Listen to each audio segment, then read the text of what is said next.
Hello, welcome to Chris Collects and a 4K Blu-ray update video for you. Let's get into it.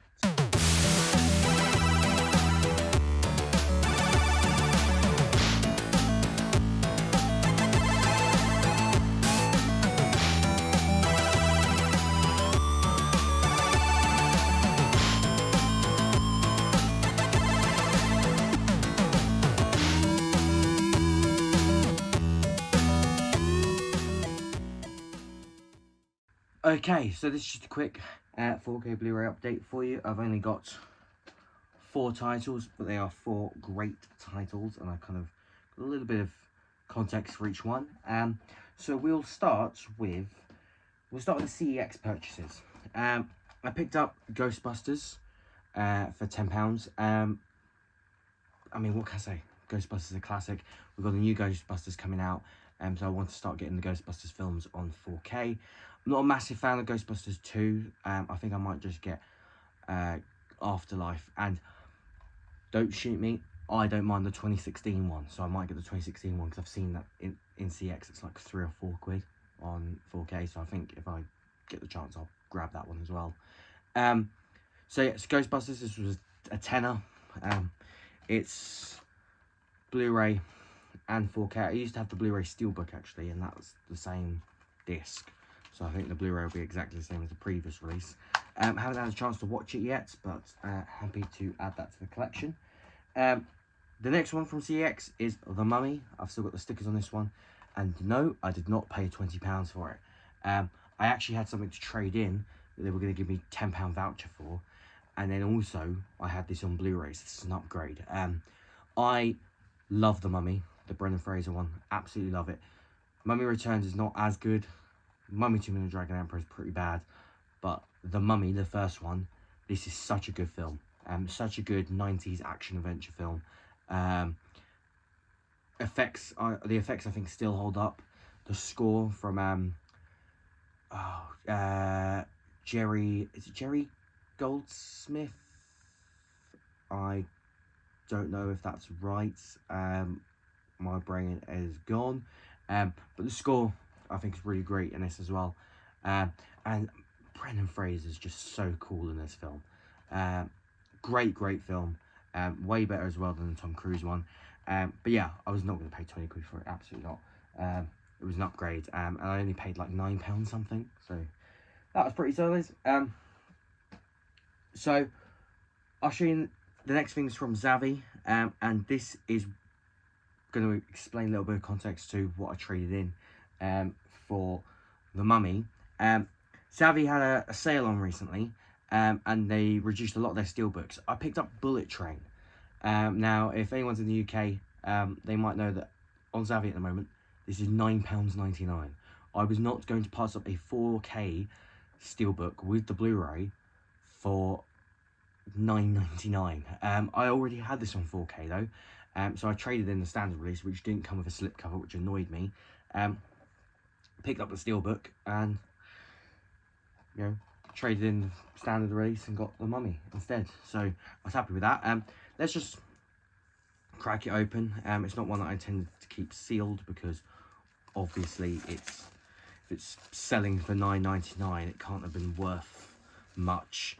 I'm pretty sure this was like $34.99 when it came out. So if anyone paid that, I feel bad for them.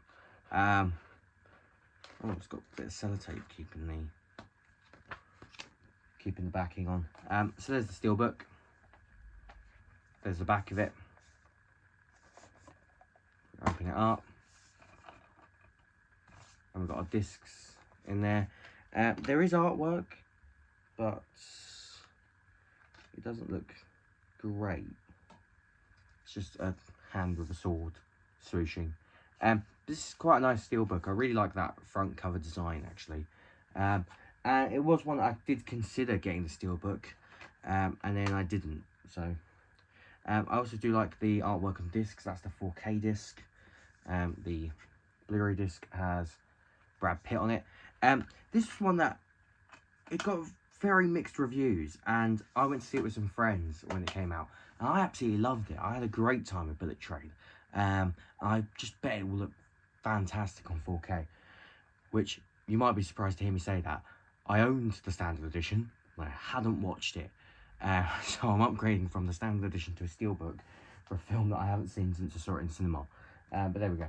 That's the nature of Blu-ray collecting at times. I've actually got something else that I've missed off. That I'm just going to grab over here. And that is, I got this on Amazon. The Prince of Egypt, the 25th anniversary edition. It's been years since I've seen the Prince of Egypt. But it's just a standard slipcase with a slim case 4K Blu-ray. It is only the 4K, and it was $24.99.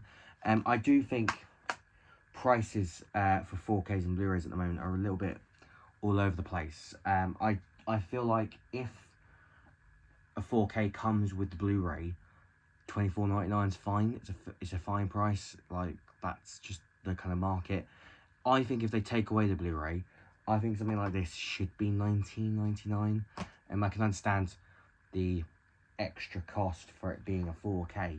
But I just feel like charging $24.99 for just a 4K is a little bit steep. And all you really get is, this is a slip box. The logos are stickers, they are removable. And you get some nice art cards.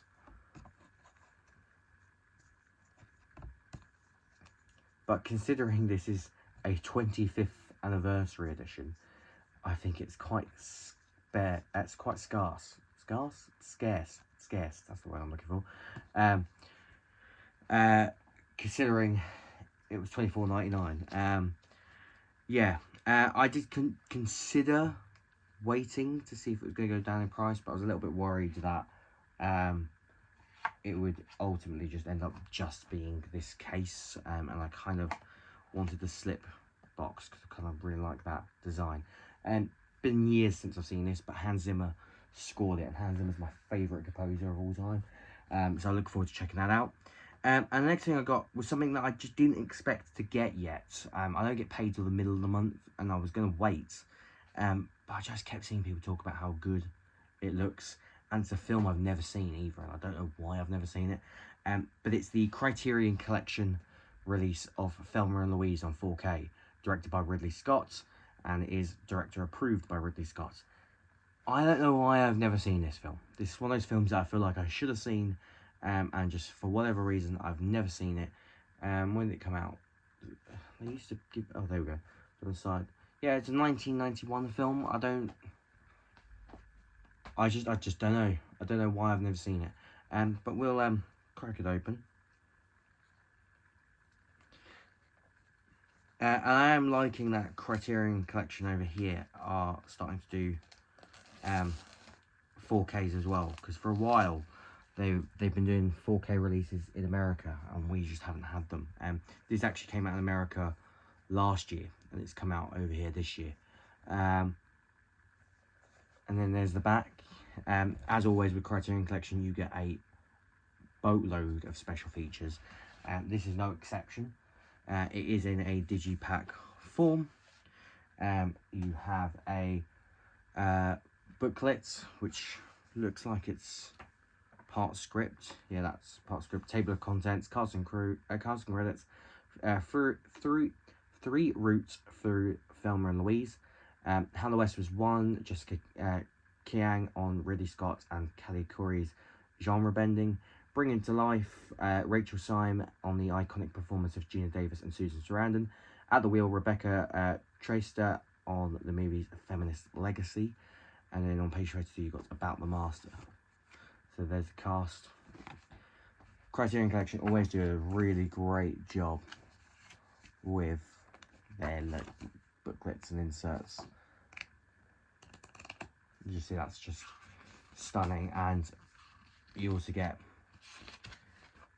just nice pictures, nice artwork on it as well. And it's a 3-disc set.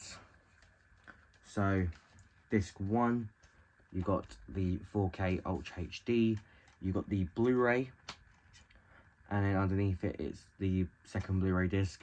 I think the film is on one, and all the special features is on the other. But there's 2 Blu-ray discs, 1 4K disc, and of course, you get that lovely artwork there.